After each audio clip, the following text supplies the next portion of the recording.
Olá, começa agora o Agrocultura com as principais notícias do agronegócio. No programa de hoje você vai ver super especial e super valorizado. Conheça o café produzido dentro da floresta em uma área da Mata Atlântica recuperada depois da destruição pela monocultura cafeeira há 200 anos. Chove no sertão de Sergipe. Os agricultores agradecem enquanto aceleram a colheita do arroz. Cultura do cacau é favorecida pelas chuvas no Pará, maior produtor do país. Em Mato Grosso, o tempo ajudou o trabalho das máquinas e colheita da soja já está quase finalizada. Veja como o clima está afetando o agronegócio em diferentes regiões do Brasil. O país investe em pesquisa para tornar a nossa pecuária mais sustentável, palavra-chave para abrir mercados no mundo. E ainda, a previsão do tempo para o campo em todo o país? O que esperar do outono que acabou de chegar? O Agrocultura está começando.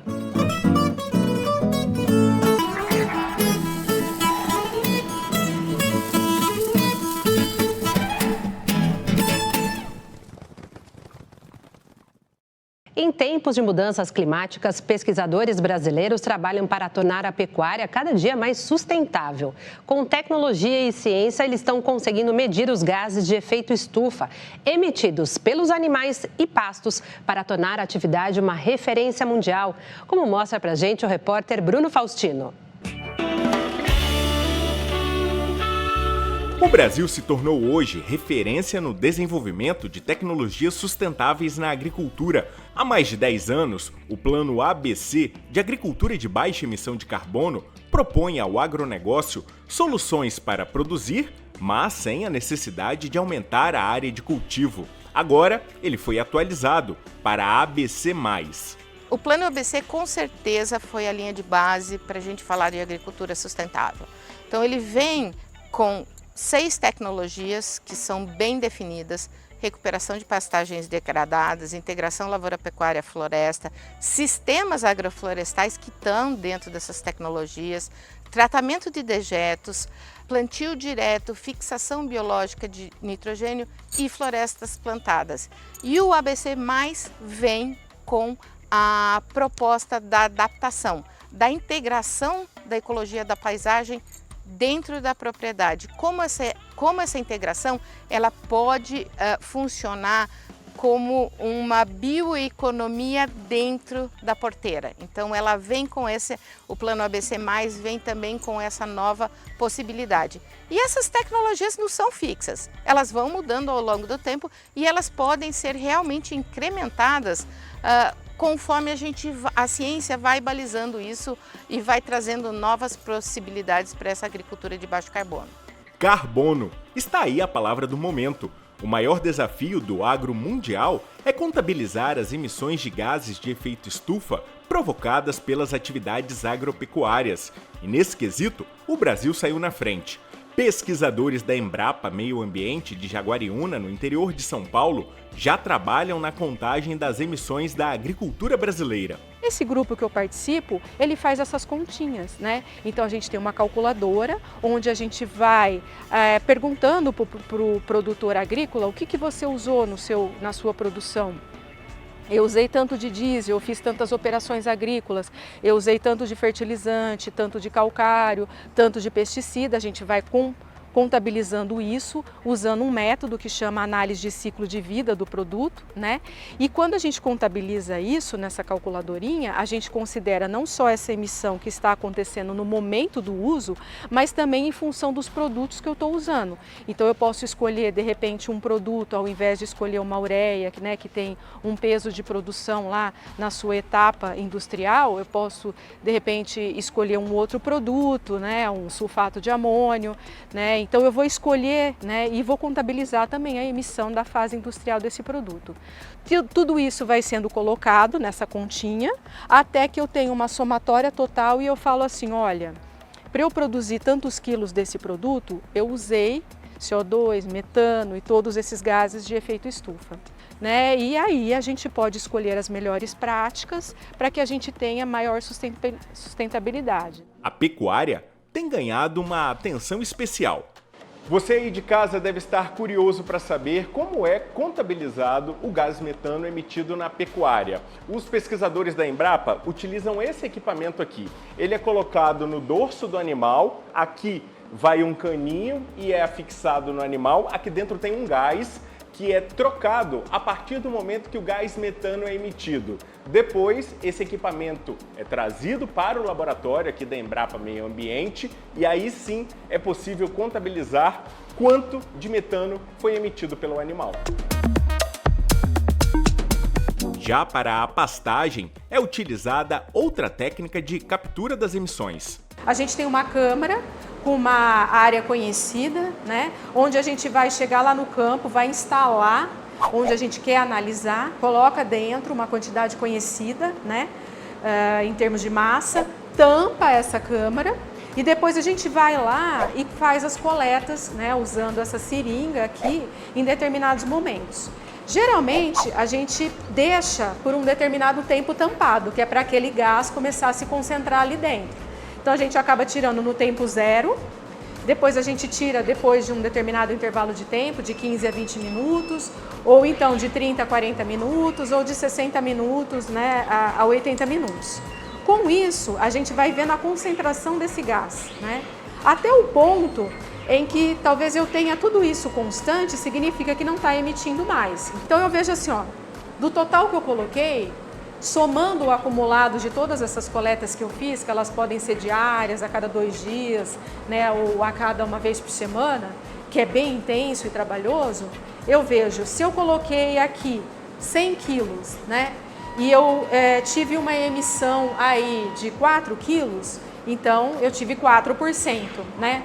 A gente sabe que esse número é muito alto. Hoje o IPCC diz que é 1% do total de N. Os nossos dados, a gente está vendo que é 0,4%, 0,3%. Então, é isso que é a tropicalização e os fatores que a gente pode contribuir para a agricultura brasileira. Cuidar do ambiente, fortalecer os sistemas de integração e muita pesquisa, muita ciência. Está aí a fórmula perfeita para as produções agro e pecuárias sustentáveis em todo o planeta. Hoje, se falar em agricultura sem sustentabilidade, agricultura sem essa integração com o meio ambiente, ela não dura mais 10 anos. A agricultura tradicional não tem um tempo de vida muito longo se a gente não começar a colocar tecnologias mesmos, soluções que realmente tenham esse olhar de uma agricultura sustentável, mas que permeia o tripé da sustentabilidade, que é ambiental, social e econômico. E veja a seguir no Agrocultura. Tempo chuvoso leva esperança ao sertão de Sergipe e tempo seco acelera a colheita da soja em Mato Grosso. Veja como o clima afetou as lavouras nas últimas semanas do verão. Nós voltamos já.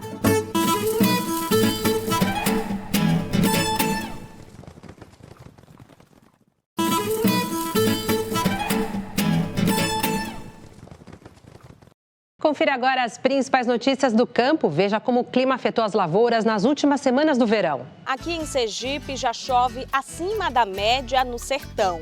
Nesse período, a média é sempre de 50 milímetros, mas devido ao início das chuvas de março, já choveu na região 90 milímetros, bom para os sertanejos. E aqui nós ainda continuamos na colheita do arroz. A atividade da risicultura é a principal nos projetos de irrigação da Codevasf no estado. Na safra atual foram plantados pouco mais de 1.000 lotes de arroz, com uma área plantada estimada superior a 4.000 hectares. Aqui no Piauí, o grande volume de chuva registrado nos últimos dias colocou o estado como um dos mais chuvosos da região Nordeste. Mas ao contrário do que a maioria das pessoas pensa, o excesso de chuva não é tão positivo para produtores de hortas orgânicas como essa. Plantações de couve, coentro e cebolinha sofrem os impactos das fortes chuvas e não se desenvolvem a contento. Folhas queimadas, caules apodrecidos, pragas como fungos e lagartas são alguns dos efeitos negativos. Tudo isso acaba refletindo não só na lucratividade dos produtores, mas também no aumento do preço final que chega até os consumidores. Aqui no Pará, o clima chuvoso desta época do ano, conhecido como inverno amazônico, favorece a produção do cacau. O estado do Pará desponta como o maior produtor do fruto no Brasil, respondendo por 53% da produção nacional, conforme dados do IBGE. E segundo a Embrapa, a melhor opção de solo para o cultivo do cacau são os de alta drenagem e profundidade, como o encontrado no norte paraense. A produção do fruto nessa região apresenta um grande potencial devido a essas condições climáticas favoráveis e pode contribuir significativamente para o desenvolvimento econômico e social local. Até o momento foram identificadas 236 propriedades dedicadas ao cultivo de cacau no estado. Em fevereiro, o Pará registrou cerca de 200 milímetros de água acumulados. Os valores de armazenamento de água foram superiores a 90%. Aqui em Mato Grosso, os efeitos do clima favorável beneficiaram a colheita de soja da safra 2023-24, com cerca de 90,42% das áreas planejadas colhidas até agora. Isso foi impulsionado por condições climáticas e propícias que facilitaram o trabalho das colheitadeiras nas fazendas. Este desempenho está 5,05 pontos percentuais à frente do mesmo período do ano passado e 7,22 pontos percentuais acima da média dos últimos 5 anos, conforme divulgado pelo Instituto Mato Grossense de Economia Agropecuária, o IMEA. Na análise por regiões, os maiores avanços foram observados nas regiões de Médio Norte, Oeste e Norte, com percentuais de 85,09% e 65,54%, respectivamente. Aqui em Minas Gerais, a maior parte do território teve chuva acumulada entre 210 e 240 milímetros. Valores de armazenamento de água no solo ficaram entre 45% e 60%. Em Minas Gerais, as temperaturas máximas variaram de 27 a 31 graus. Já as mínimas registradas ficaram entre 17 e 19 graus.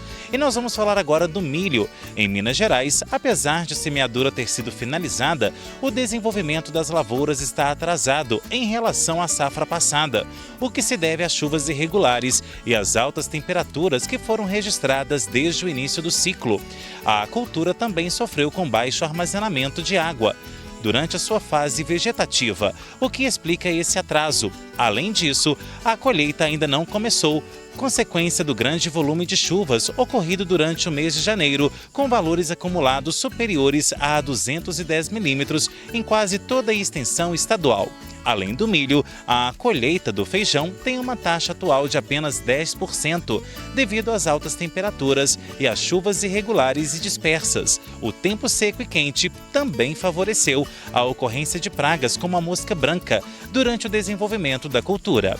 Além disso, as chuvas ocorridas no final de janeiro estão dificultando as operações de colheita, sobretudo pelo fato de o armazenamento de água no solo estar relativamente alto, entre 60% e 75%, o que atrapalha o tráfego maquinário.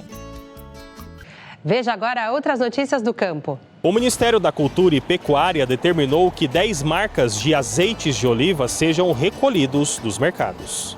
Nos itens recolhidos foram identificados esquemas ilícitos de importação, adulteração e distribuição de produtos fraudados. Segundo a pasta, os consumidores que adquiriram os produtos da lista de recolhimento disponível no site do Ministério devem parar de consumir o item e solicitar a substituição, segundo consta no Código de Defesa do Consumidor. Ao todo, foram apreendidos mais de 104 mil litros de azeite de oliva fraudados, com a participação das polícias civis dos estados do Rio de Janeiro e São Paulo, que recolheram os produtos nas cidades de Saquarema, no Rio de Janeiro, na capital paulista, no Recife, em Pernambuco e em Natal, no Rio Grande do Norte. O Ministério da Agricultura também identificou que a produção e a comercialização dos produtos era feita em situação sanitária inadequada em estabelecimento clandestino, podendo ocasionar risco à saúde pública, além de caracterizar concorrência desleal. Ainda, segundo a pasta, é importante desconfiar de preços muito abaixo da média do mercado, não comprar azeite a granel,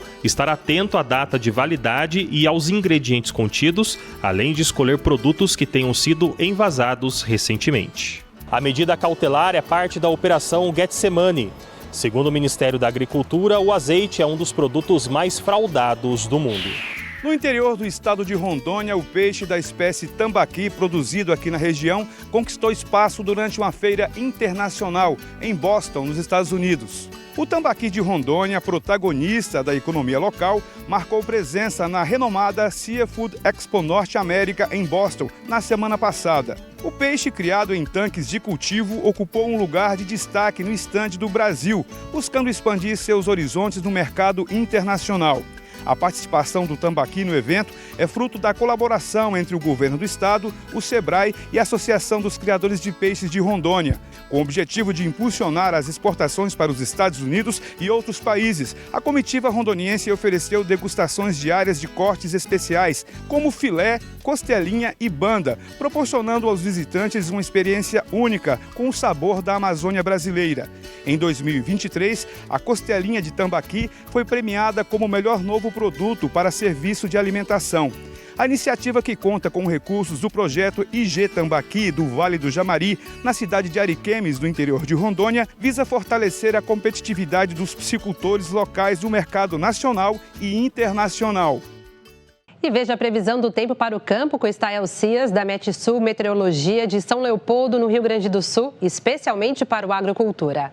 Olá, você que nos acompanha nesta edição do Agrocultura. Nesses últimos dias do mês de março, a perspectiva é de nós termos um padrão de chuva, um padrão de precipitação que lembra mais o verão. O outono começou oficialmente no calendário semana passada, no dia 20. Tivemos chuva, temporais intensos no sul do Brasil, no sudeste também.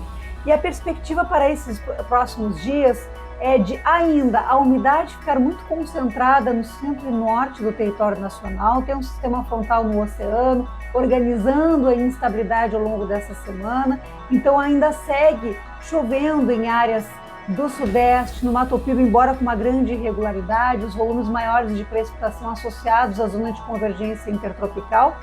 E mais no sul do continente, entre Argentina, Paraguai, Mato Grosso do Sul, parte de São Paulo e os estados do sul do Brasil, a tendência nesses últimos dias de março é de uma redução da condição de chuva, até uma pequena estiagem nós devemos ter neste período, domínio de uma massa de ar seco persistente por vários dias consecutivos. Estamos num período em que dias e noites têm praticamente a mesma duração, então isso não vai fazer com que a temperatura dê um salto. Devemos ter um padrão de temperatura típico de outono, com manhãs e madrugadas ainda amenas ao longo dessa semana, até em razão do perfil mais seco da atmosfera, e tardes com gradativo aquecimento. Agora, no centro do país, em razão da chuva, da instabilidade, poderemos ter um período de temperatura até um pouco abaixo da média, devido a essa sequência de dias com nebulosidade, com pancadas de chuva. Então, teremos uma trégua naquele calor forte que predominou em fevereiro, que predominou em muitos dias no mês de março, com a chuva, com as nuvens mais presentes no centro-oeste, Mato Grosso, Goiás, norte de Mato Grosso do Sul, parte também de São Paulo, Minas Gerais, a região do Mato Piba. Então, a persistência desse quadro, não necessariamente chuvoso, mas com repetidas pancadas de chuva, com muitos eventos de umidade, de instabilidade, pode ter um impacto na temperatura das tardes. Então a gente sai daqueles extremos e ficamos com marcas um pouco mais amenas. E o sul do Brasil fica aquela variabilidade típica de período de transição de outono. Tem aquelas noites e madrugadas mais amenas, não dá para dizer que é frio, a gente está acostumado com temperatura mais baixa, e durante as tardes as marcas ao redor dos 30 graus. E veja a seguir no Agrocultura. Cafés especiais remuneram melhor o produtor. Vamos mostrar um café pra lá de especial. Sucesso garantido nos mercados mais exigentes. Nós voltamos já.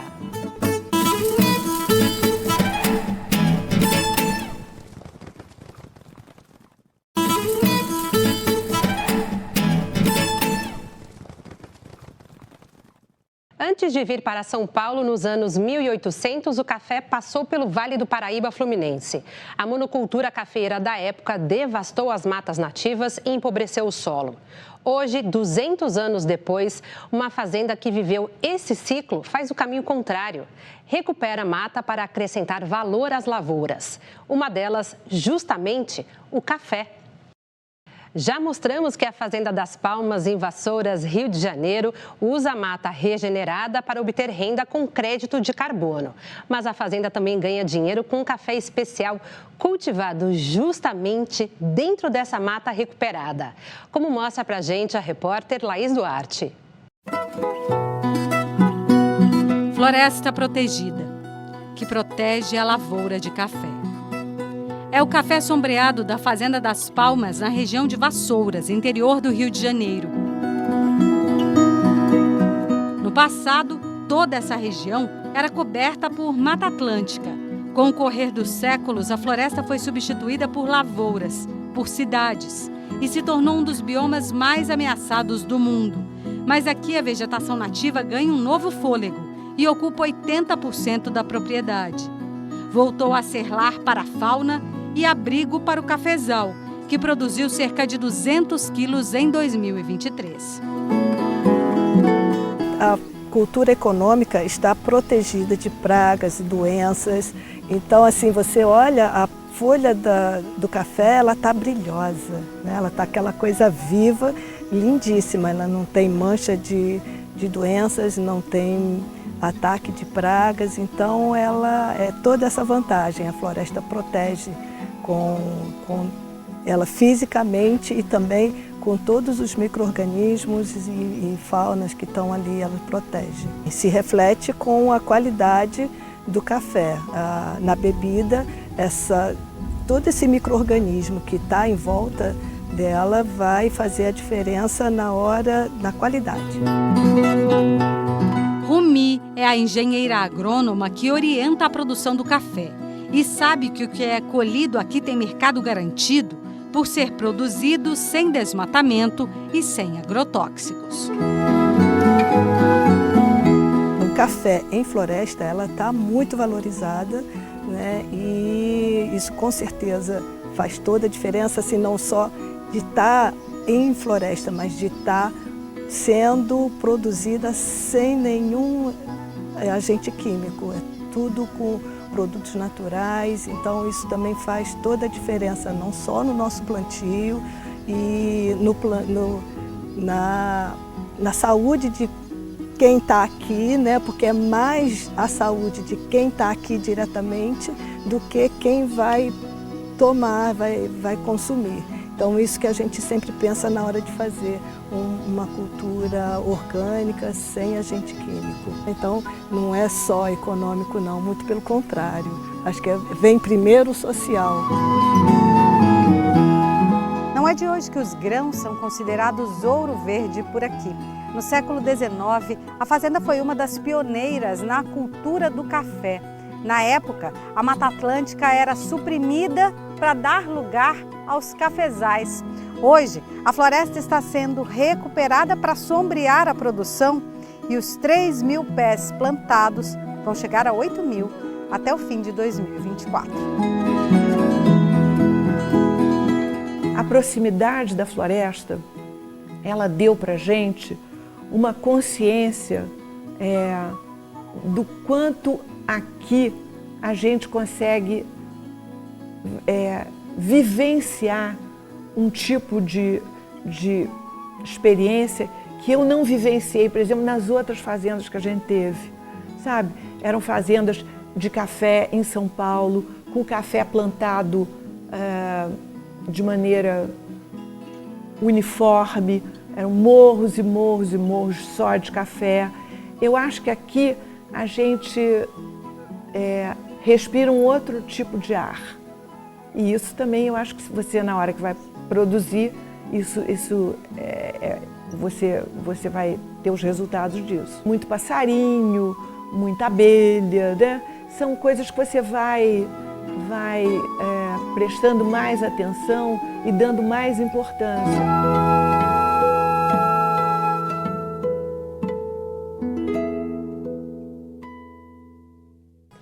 O Agrocultura de hoje termina aqui. Obrigada pela sua companhia e até o próximo domingo, excepcionalmente às 10h15 da manhã. Uma ótima semana para todos.